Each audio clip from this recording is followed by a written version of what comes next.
E foi muito interessante ouvir o Dr. Nelson, depois a doutora Gleisi, que assim, essa parte final da palestra dela, né, ela dá um gancho muito propício, muito a propósito porque eu vou falar aqui, que é o gancho do que ela ouve falar por aí, que é eu vou ser sustentável ou vou ter lucro? E de fato na cadeira que hoje momentaneamente eu ocupo, é uma das coisas que a gente mais ouve, não é? A gente atende todos os setores, atende as ONGs, atende os empresários, atende as instituições e o pessoal do setor corporativo, empresarial, etc., tem esta visão, que é uma visão, enfim, que eu acho que vem mudando aos poucos, mas ainda acaba representando um pouco ela se traduz nas dificuldades das coisas avançarem, o que foi colocado aqui pelos meus antecessores. Eu gosto de começar essa história de economia verde roubando uma ideia que quem trouxe à luz foi o professor Goldenberg, com quem o Oswaldo Lucon que está aí. O Oswaldo Lucon, viu, para quem não sabe, ele foi palestrante aqui hoje, né, Lucon? Oswaldo Lucon, dos brasileiros, talvez um dos poucos, né? Eu conheço o Hermann Hesse, que é filho de brasileira, né? Que é Prêmio Nobel da Literatura, e você, Lucon, que participou do IPCC e ganhou, é, é, co-agraciado do Nobel. Então, isso é pura verdade. Né? Então, Oswaldo Lucon, ele é um dos orgulhos do Brasil na questão climática, portanto, minha responsabilidade aumenta em ter o Dr. Lucon aqui na plateia. O professor Goldenberg, que é outro expoente da questão no mundo, foi secretário do Meio Ambiente, ele sempre traz esse exemplo e eu roubei isso dele. Mar de Aral. Né? Mar de Aral era algo em torno de 60, 70 quilômetros quadrados em 1964. E isso foi sendo observado nos últimos 40, 50 anos. Esta é uma foto de 2002. Mar de Aral hoje não existe mais. Isso aqui é uma foto das recentes tragédias no Rio de Janeiro, na região serrana, o que resultou nisso daqui. Então, essa questão da economia verde, ela está ligada a uma questão ética basilar, fundamental, de fundo, que é que mundo queremos criar, né? Que mundo que nós queremos criar. Eu peço licença a vocês e peço um pouco da paciência para ir um pouco para a questão conceitual. É, a parte final da palestra que me antecedeu, ela leva a isso. Né?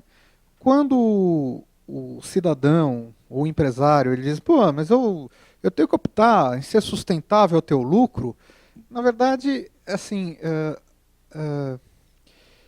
enquanto com muito mais inteligência e espírito prático, a doutora diz a ele, mas você tem novos mercados, novas oportunidades, você tem que tomar cuidado senão você ficar fora do mercado, que é tudo verdade. Eu diria também para ele, se ele tiver algum viés filosófico, assim, mas que mundo você quer criar? Né? Você quer criar aquele mundo ali? Esse aqui? Né? Então, esta questão, ela obrigatoriamente se liga a um mandamento ético.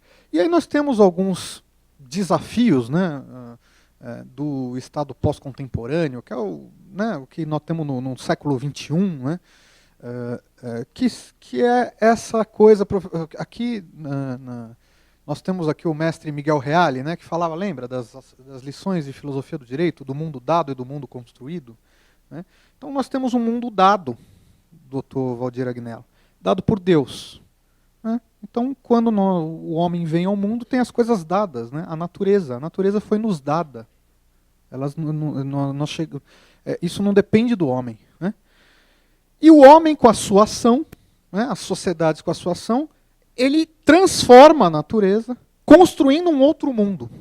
Então é como se tivesse dois universos. O universo da natureza, do mundo natural, do mundo que é dado, e o universo do mundo que é construído. O que nós temos que tomar cuidado é que a gente não acabe com o mundo dado para ter só o mundo construído, porque na verdade o mundo dado, ele não, uma vez transformado, ele não volta.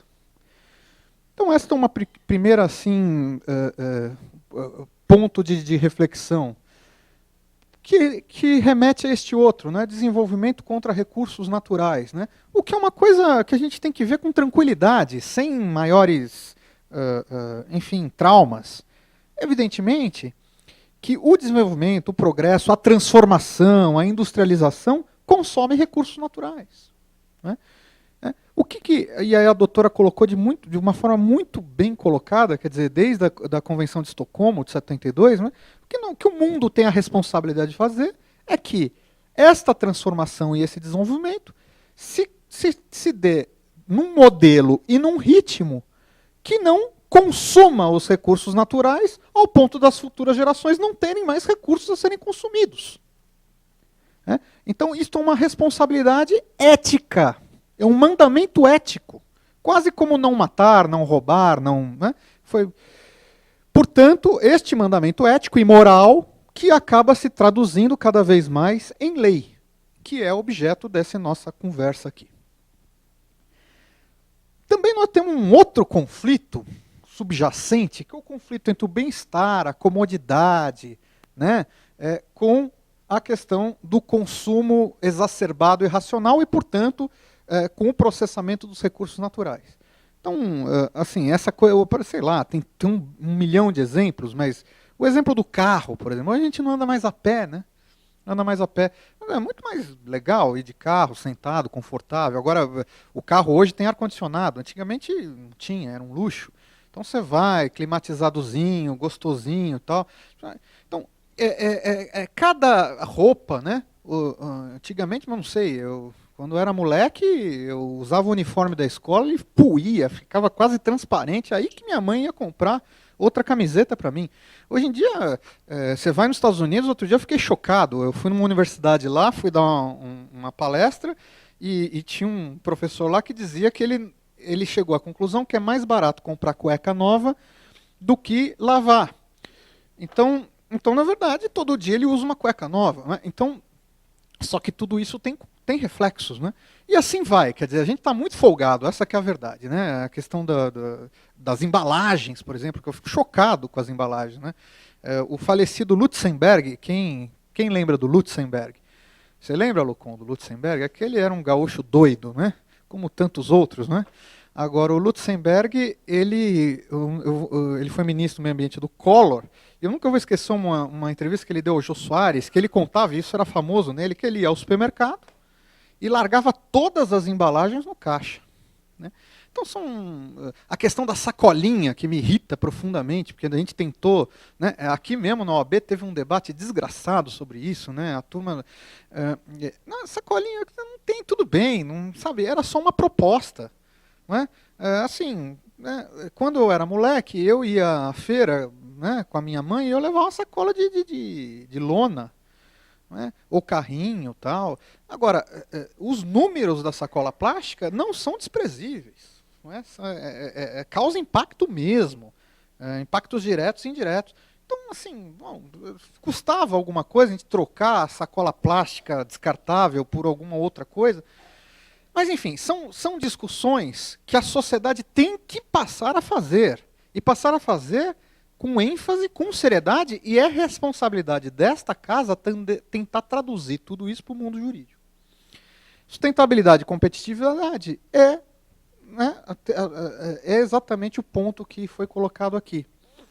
Na questão dos resíduos, só para não resistindo ao comentário, né, é o gargalo.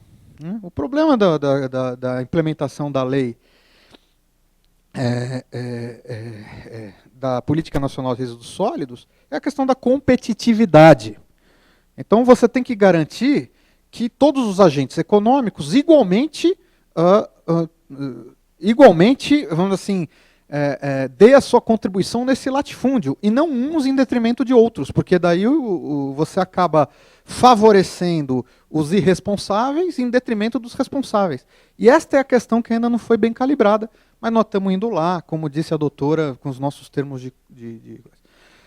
Agora, na questão da sustentabilidade versus competitividade, e isso vem bem a propósito para a temática que nós vamos colocar agora, os mercados começam a se organizar cada vez mais em torno de, levando em consideração questões éticas e morais, etc. Então, assim, de fato, há este movimento, que é inicial, preliminar, é um movimento um pouco mais forte na Europa, de consumo seletivo.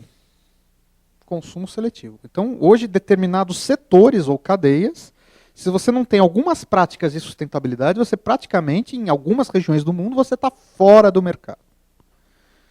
Por um mandamento do consumidor, que começa a ser movido por questões de educação, de formação, de conscientização, por este sentimento ético de que o mundo queremos criar. Isso não é balela, isso está acontecendo. Tem várias toneladas de exemplos reais, e isso está vindo para o Brasil. Tardiamente, mas está vindo. E isto é uma revolução que vai acontecer aqui, muito mais rápido do que as pessoas pensam. Finalmente, a questão regional versus global, porque as questões do meio ambiente, diferentemente de outras tantas, né, elas são questões que clima, né, que é a questão climática, enfim, poluição, ar, não tem fronteira geográfica ou política. Né? Então, nós temos que levar isso em consideração. Você tem uma série de razões que justificam, enfim, causas, né, que justificam esta nova realidade, essa realidade que eu chamo de pós-contemporânea, que é a que vai apontar para o futuro. Eu não vou me alongar aqui, mas eu vou fazer um esqueminha muito simplório e simplista, talvez, mas para entrar mais especificamente no tema da economia verde. Doutor, quanto tempo será que eu tenho um pouquinho para... Senão eu acabo... Ok, pode falar mais uns 10, 15 minutos? Não? Pode, Luiz Fernando. Vamos lá. Se qualquer coisa estiver chato, vocês mandem eu parar, que eu paro, viu? De repente, e isso é uma coisa muito recente, que causa perplexidade, porque é recente, estranha, é algo que o homem está encontrando dificuldade em dominar, explicar, entender, racionalizar. A gente começou a perceber alterações no ambiente. Aquelas fotos do início são isso. A tragédia no Rio de Janeiro, o que mais me impressionou foi um artigo do Gabeira, na Folha de São Paulo, dizendo o seguinte: o que caiu, o que escorregou, não era a área de risco. Porque a área de risco, todo mundo, né, tem os mapeamentos de área de risco, uma tragédia, etc. O que caiu eram áreas consolidadas há décadas. Então, o que está acontecendo é que há modificação no ambiente, desertificação de regiões no mundo, problemas hídricos, a questão da água está grave, muito mais grave do que as pessoas pensam. Né? Comportamentos com relação aos ecossistemas, à biodiversidade, está acontecendo numa velocidade, numa gravidade sem paralelo anterior na história da humanidade, da civilização, né? Porque lá atrás você teve meteorito que caiu, o dinossauro que morreu, mas agora, na história da civilização, que nós estamos falando aí de uns 10 mil anos, é o momento mais grave que a gente vive, e de forma muito acelerada. Essas alterações no ambiente, o homem foi pensar, mas por que o ambiente está mudando? Não, porque o clima está mudando. Como o clima está mudando? Como assim o clima está mudando? Não, a gente está percebendo um constante aquecimento, né, global. Quer dizer, as temperaturas estão aumentando. Pô, mas por que está aumentando a temperatura? E aí a ciência falou, não, tem um negócio, né, que chama efeito estufa. E o que é esse efeito estufa? O efeito estufa, ele se dá, ou ele é agravado, por emissão de gases chamado gases de efeito estufa, ou equivalentes, que é o CO2, que é como o Lucon e a turma dele montaram o sistema de análise científica desta coisa, que é CO2 ou equivalente. Bom, então nós estamos tendo alteração do ambiente, que é por conta de mudanças climáticas, estamos observando o aquecimento global, que vem no efeito estufa, e este efeito estufa se dá por emissão de gases de efeito estufa. Mas aí tem um ciclo de agravamento, porque conforme a Terra vai aumentando, Outros fatores ocorrem ou se acumulam, como o derretimento das calotas polares, e, portanto, a falta de reflexo da luz do Sol, e então há uma maior absorção de calor na Terra, o que agrava, por uma outra via, o aquecimento global. A questão da... Bom, aí você começa a ficar... O Fábio Feldman fala muito isso. Você começa a ficar quente, você toca o ar-condicionado no talo. Bom, o ar-condicionado no talo você pega energia e gera calor. Então tá todo mundo, você vai para Las Vegas, Dallas, Houston, é um negócio absurdo, não é, Lucon? Você já está a 50 graus lá fora e assim, não há ambiente. Estádios de futebol com 80 mil pessoas inteiro refrigerado, soltando aquele calor para o meio ambiente. Quer dizer, diminuição de cobertura vegetal, o que agrava o aquecimento, então você começa a ter desertificação, começa a ter diminuição de cobertura vegetal, congestionamento, porque a gente está cada dia mais folgado e etc. Também agrava, enfim. É um ciclo vicioso e nefasto. Tudo isso leva a humanidade hoje à necessidade de uma revolução. Revolução. Porque se não houver esta revolução, e aí volto a dizer,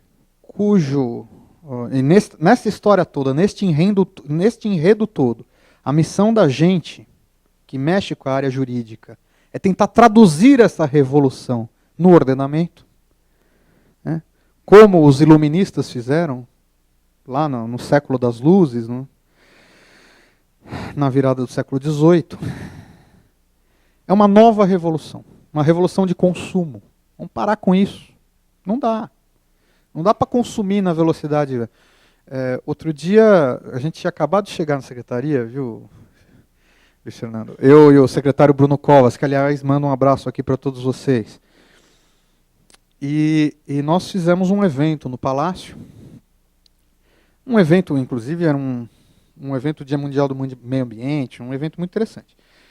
E como o evento era no Palácio, com a participação do governador, o cerimonial do governador usou a regra padrão de emitir convites com a seguinte observação. Traje, como é que é? Esporte fino, aquele que usa gravata é qual? Vocês, social, desculpe. Então, gravata. Traje social, que era para obrigar todo mundo a ir de gravata. Bom, os ecologistas que estavam convidados para ir ao evento ligaram lá para o secretário e falaram assim, olha, desculpa, mas eu não vou no evento. Não, mas como? O senhor tem que ir? Então, não, eu não uso gravata. Então, assim, é só para ilustrar que isso parece meio chocante. Nós, advogados, né? O pessoal no Rio de Janeiro já aboliu isso. Né? Você vai no Rio de Janeiro, você entra de gravata, você vai ao fórum do Rio de Janeiro e fala assim, é paulista? Né? Mas estilos, consumo, padrões de comportamento, a questão dos transportes, o uso da terra, meios de produção mais limpa, né? Todas essas revoluções levam a uma nova economia. Só que a novidade é que isso é inevitável. E que nova economia é essa? É a tal da economia verde. Agora, eu vou entrar um pouquinho no... O Daniel, ele me deu 15 minutos, mas eu já não tenho mais a mínima ideia em quanto eu estou desses 15 minutos. Então, você vai marcando aí, tá bom?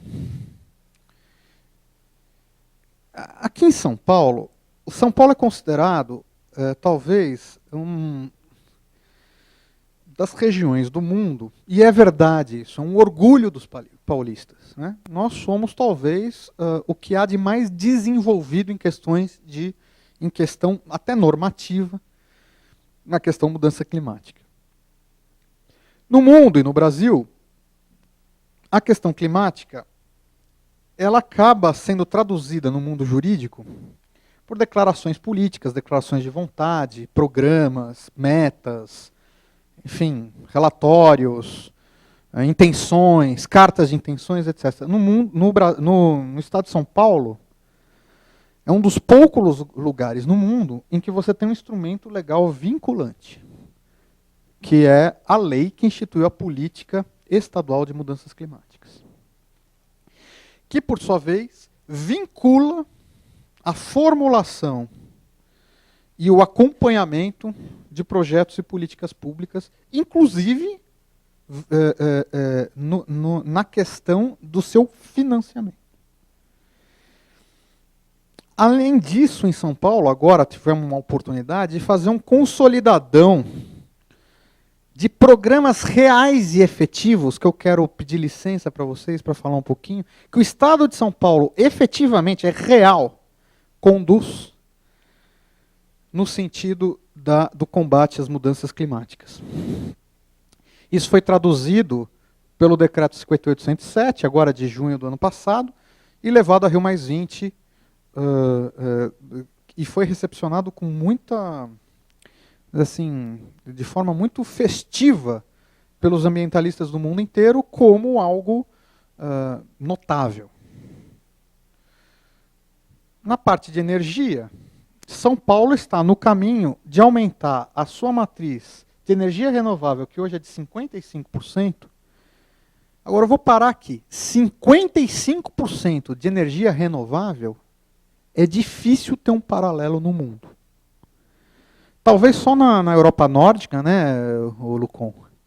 Vamos pegar aqui, sei lá, faz uma comparação. Quanto, por exemplo, seria a Inglaterra, energia renovável? 10. Tá? Média de 10 por aí. China, por aí também. Então, São Paulo já é um exemplo mundial, porque mais da metade da energia que hoje nós consumimos já é de fonte renovável. Mas nós temos uma meta muito ousada de elevar isso para 69% até 2020. Energia hidrelétrica, biomassa, solar, eólica, enfim, todas as fontes não origem fóssil. Talvez faltou, eu não sei, quando a gente fala de gás de efeito estufa, talvez tenha faltado dizer que o CO2, né, o que contribui para os gases de efeito estufa de forma mais importante é o consumo, a queima de combustíveis fósseis. Petróleo, derivados de petróleo, carvão, gás, né, ok? Gás natural. Pela política estadual do meio ambiente, nós temos uma meta de reduzir 20% das emissões até 2020. Isso aqui é difícil de atingir, né? Nós já desconfiamos que a meta... Né?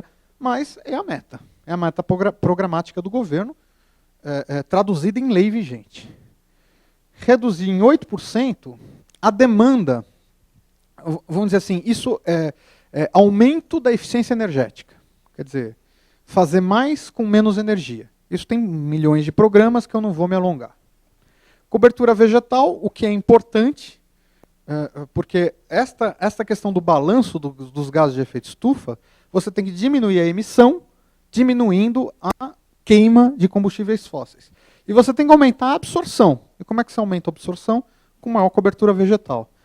Então, nossa meta é atingir, que está indo bem, é atingir 20% do território paulista com cobertura vegetal.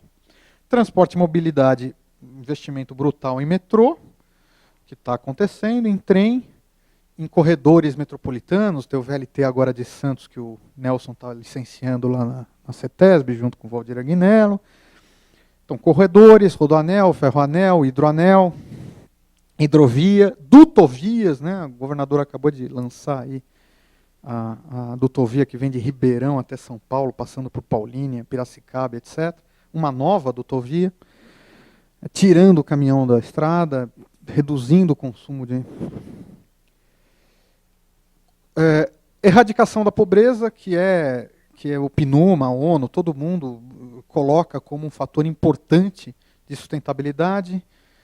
No saneamento, universalizar em São Paulo, até 2020, 100% de água tratada, 100% de coleta de esgoto e 100% de tratamento de esgoto até 2020, está indo bem.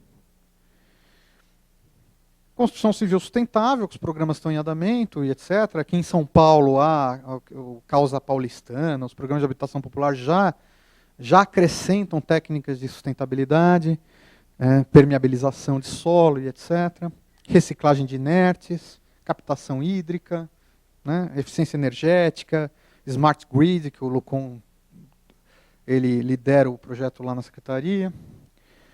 Competitividade, então, neste caso, dá à economia verde, que é a economia de baixo carbono, de eficiência energética, quer dizer, produzir mais com menos consumo de combustível fóssil. Isto é a economia de baixo carbono, é a nova economia, é o que a gente precisa fazer para atingir as metas.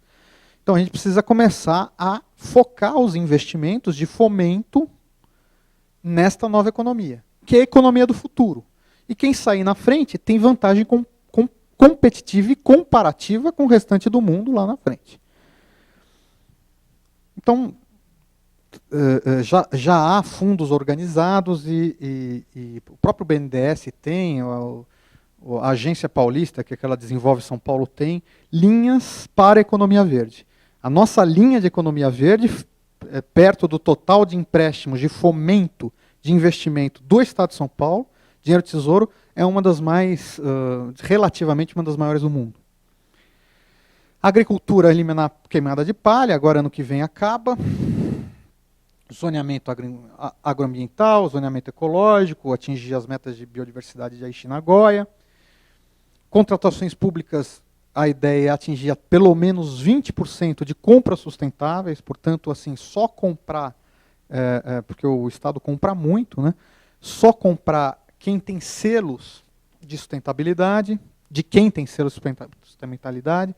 Pagamento de serviço ambiental, São Paulo é pioneiro, né? Hoje você está em discussão lá, o relator é o Arnaldo Jardim, que é o mesmo deputado que foi o relator da Política Nacional de Resíduos Sólidos, da Política Estadual de Resíduos Sólidos, agora ele é o relator da lei de PSA, que é PSA, nós homens a gente se arrepia, né? Mas é o pagamento de serviços ambientais. ICMS da reciclagem, um regime especial, para quem é tributarista, eu não vou me alongar, mas é nefasto o sistema, né? Quando você compra uma matéria-prima industrializada, você se acredita de ICMS na cadeia. Quando você usa como matéria-prima insumo que tem na sua origem reciclagem, portanto resíduo, você não se acredita de nada. Então, no final da cadeia, é melhor você comprar o produto industrializado novo do que o produto de reciclagem. E isso é uma anomalia, uma disfunção fiscal grave que a gente está tentando equacionar, não é fácil. Hoje você pega os regimes de PVA, IPI, eles não fazem distinção para veículos que emitem mais ou emitem menos. Enfim, mercado de ativos ambientais, renovação de frota, são projetos em andamento. Aí na questão de resíduos eu não vou me alongar porque já foi falado aqui. Quem quiser ter maiores detalhes, nós temos este documento bem sistematizado neste sítio. Só alguns números, né? São Paulo, em que pese ter pelo menos gerar 35% do PIB nacional, só 6,5% das emissões de gás de efeito estufa estão aqui. Talvez seja umas únicas áreas que São Paulo não seja líder, né, para o nosso orgulho. A média per capita de geração de gás de efeito estufa é 12 toneladas ano, em São Paulo 3,5, o que é uma diferença bastante interessante. Isso se dá por conta do desmatamento da Amazônia, que nos cálculos do IPCC é o que dá o peso maior na geração de gases de efeito estufa no Brasil.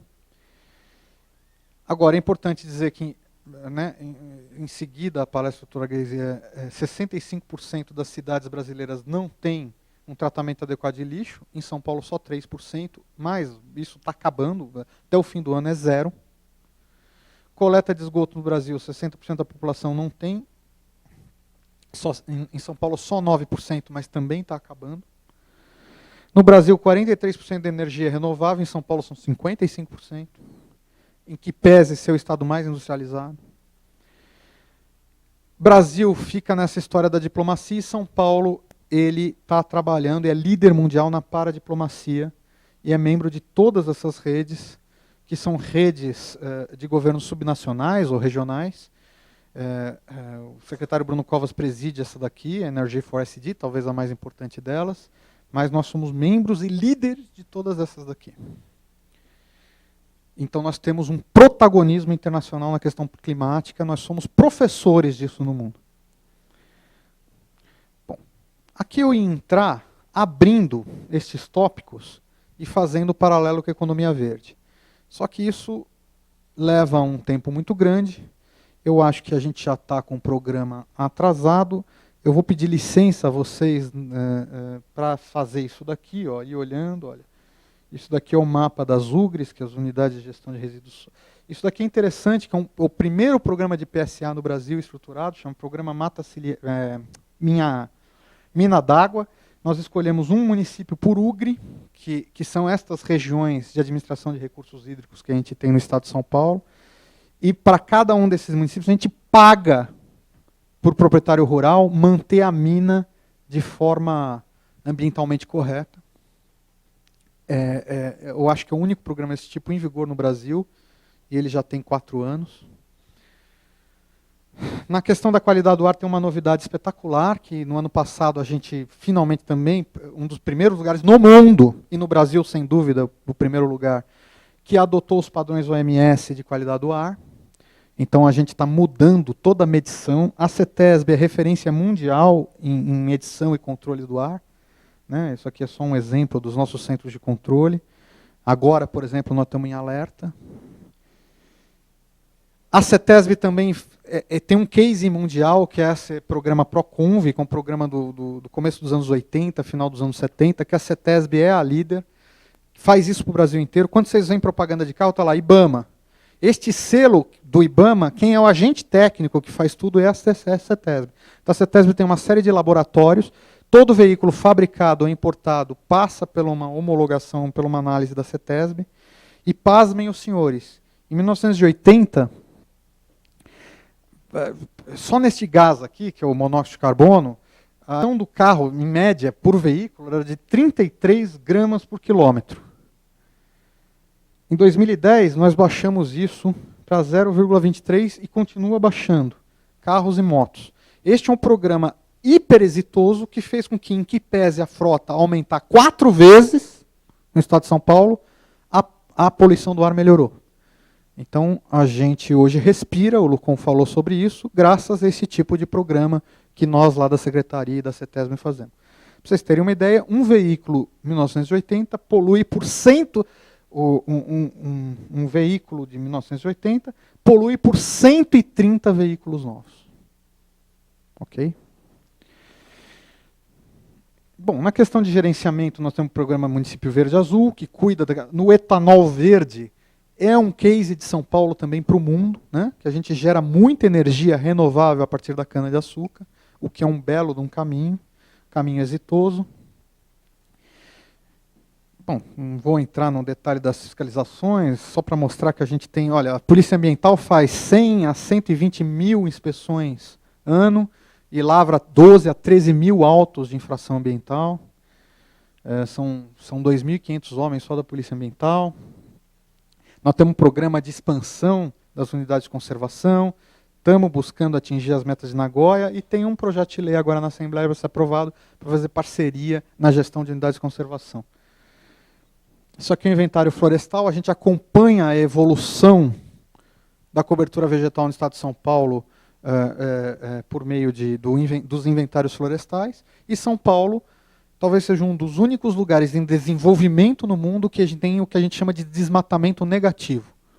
Enquanto a gente toda hora vê as manchetes de jornal, desmatamento aumentou na Amazônia, desmatamento aumentou, em São Paulo, o desmatamento não é positivo, ele é negativo, ou seja, cada ano que passa aumenta a cobertura vegetal. Deu para entender? Então isso é uma excelente notícia. Tem acontecido isso desde 2007, o ponto de inflexão. Lembra que a gente estudava na escola? 1500, tudo verde. Depois então, vai, né? SS Mata Atlântica faz isso, vai sumindo verde, aparecendo, né? A partir de 2007 nós tivemos uma reversão dessa curva e nós estamos conseguindo, com política pública, aumentar a cobertura vegetal. Aqui são as nossas áreas de preservação, que são administradas pelo Estado de São Paulo.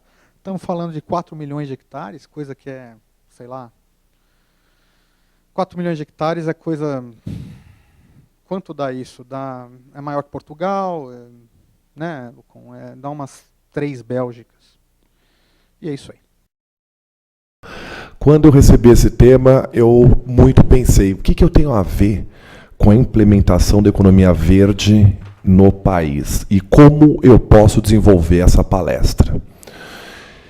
E eu tive a minha tese de doutorado, que, na verdade, o tema da tese é função social do contrato, a manutenção do contrato social e a análise da crise econômica.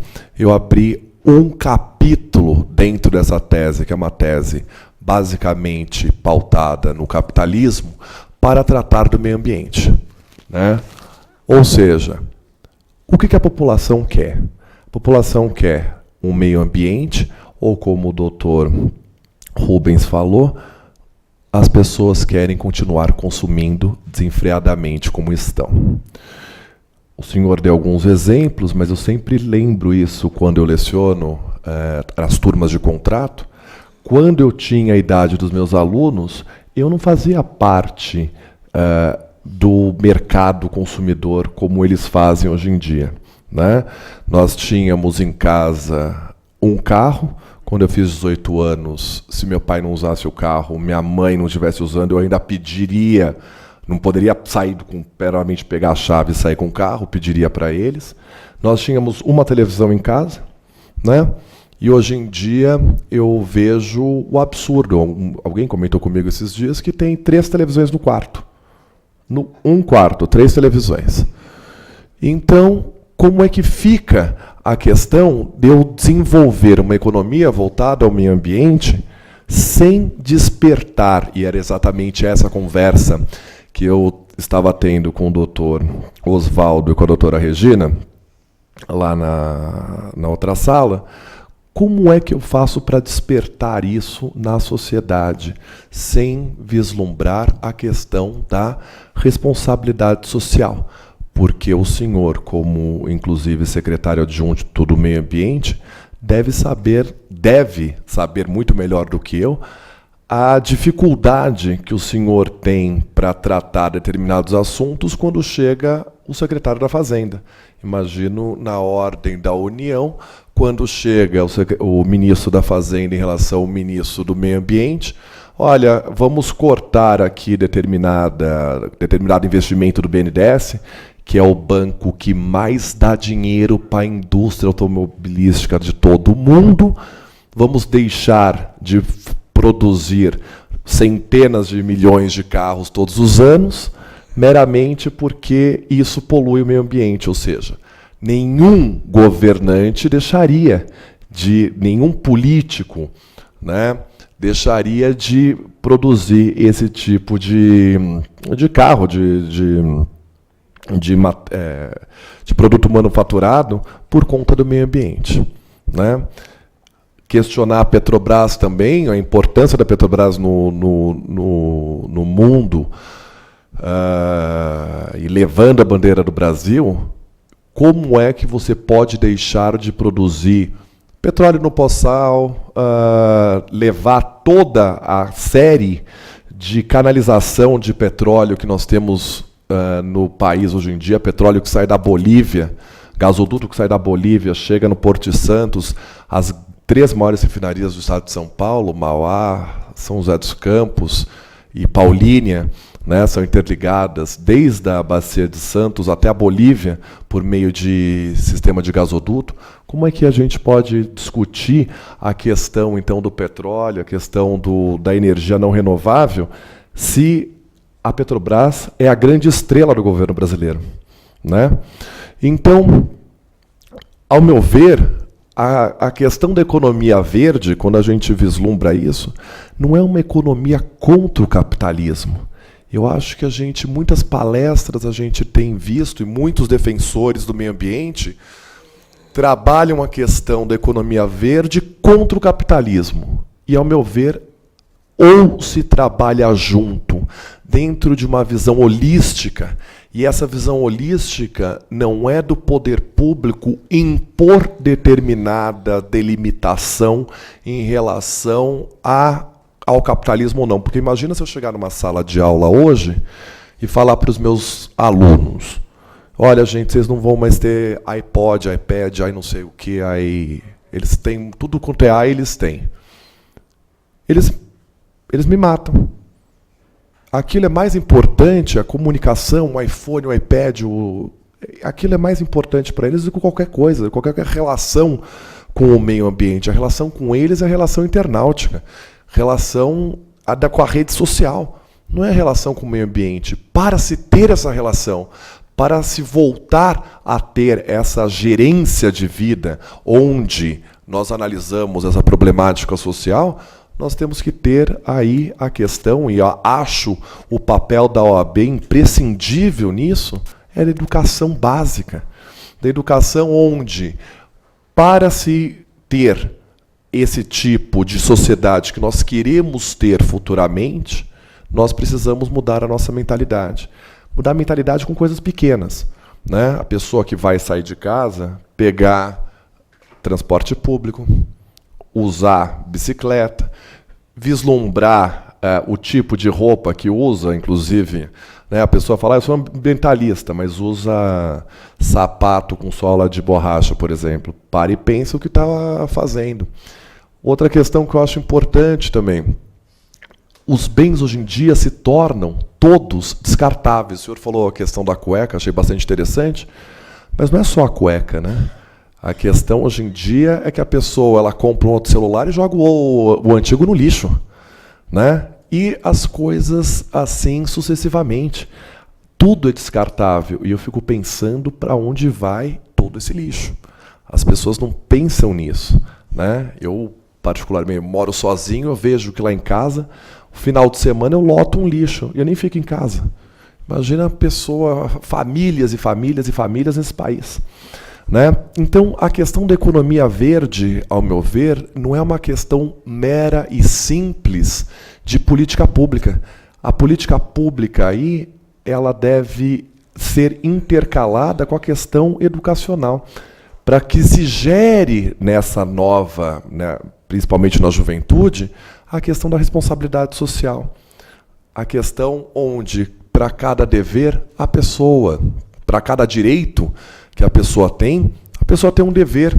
É muito bonito a gente ler na Constituição que o ordenamento jurídico prevê o direito ao meio ambiente ecologicamente equilibrado, essencial à qualidade de vida de todos, e o meio ambiente sadio é um corolário a próprio direito à vida. A questão é que, para se ter todo esse direito, as pessoas esquecem que tem dever, e elas imputam esse dever ao Estado, aos entes públicos, ao que o governo, melhor, né? O que a pessoa do governador vai fazer, o que a pessoa do presidente vai fazer, o que a pessoa do prefeito vai fazer, sem se esquecer que a pessoa, eu estava chegando aqui, as pessoas jogam garrafa de água vazias na rua. Claro, agora a gente está com esse clima, mas quando começar a chover em São Paulo, a casa de alguém vai desmoronar, né? Exatamente também por conta dessa urbanização desenfreada. Nós conversávamos sobre a urbanização desenfreada hoje, mas por que a urbanização? As pessoas querem morar em cidades, as pessoas não querem morar no campo, né? Então, o berço de São Paulo, a grande São Paulo, hoje em dia, você vai para Guarulhos, você não vê mais divisão de município, né? É como se fosse um município já dentro de São Paulo. A questão da economia verde, os desafios de sua implementação no Brasil, para finalizar esse painel, acho que só estou tratando exatamente de pontos que acho que poderiam ser, talvez, um paralelo do que o Dr. Rubens trouxe. Acho que para a implementação no Brasil não é atingir meramente o sistema capitalista, e sim fazer com que o sistema capitalista entenda que sem essa ajuda ao meio ambiente, ele mesmo não vai sobreviver. Essa é a grande questão. E para isso a gente precisa de uma mudança de paradigma, né? Eu, inclusive, fiz um artigo, vou deixar à disposição da doutora Grace, sobre a economia verde, porém, o artigo, inclusive, cita o Marx e tudo, né? É muito citado a questão do capitalismo. Mas sem o capitalismo hoje em dia, nós também não vivemos do modo que o ser humano hoje em dia quer viver. Esse capitalismo desenfreado é por conta desse capitalismo que o mundo está em crise. As pessoas pediram mais crédito do que puderam pagar. As pessoas não pagam, por quê? Porque para se manter nessa roda da fortuna, elas cada vez se endividam mais, né? Então, eu gostaria de deixar aqui a minha conclusão em relação ao tema que me foi colocado, exatamente que para a implementação no Brasil, ao meu ver, nós temos que ter essa mudança de mentalidade. E não é só no meio ambiente. É uma mudança de mentalidade que o brasileiro precisa ter exatamente para trabalhar a questão dos direitos e deveres. Ou seja, as pessoas precisam ter mais deveres para ajudar o meio ambiente do que direitos. Obrigado.